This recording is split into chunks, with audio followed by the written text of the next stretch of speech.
Ni siku tatu tu baada ya Rais wa Jamhuri ya Kenya kutembelea kanisa la Jesus Winners Ministry na kuahidi shilingi milioni 20. Mimi mwenyewe nitatoa milioni 20 kwanza.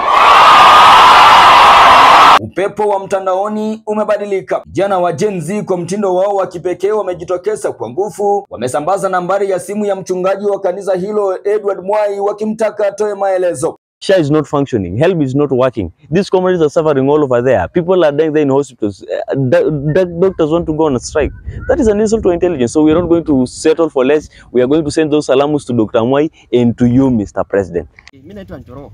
Mimi ni mkaji wa huko Nairobi. So, hii story imeinuma bana.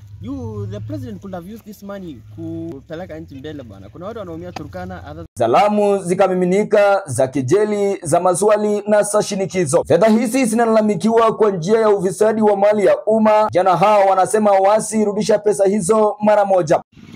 Kwa majina naitwa Otieno. Kama ule ambaye alikuwa na Catholic alipeana juzi, ile pesa ilikuwa juzi ama kitambo hiyo? Kitambo. 20 million bana, lakini tuliona walirudisha hizo pesa.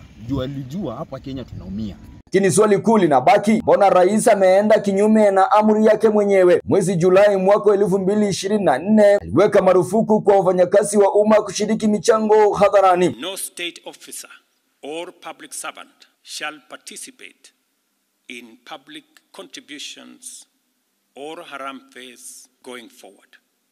Huku vijana wa Gen Z wakizidi kushinikiza majibu, swali linabaki, je, mchungaji atarudisha pesa hizo?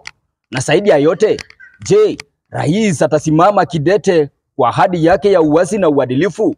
Hii ni hadithi inayoendelea na macho yote yako hapa. Moses na runinga ya Esupen, maeneo ya Ongata Rongai, kaunti ya Kajiado.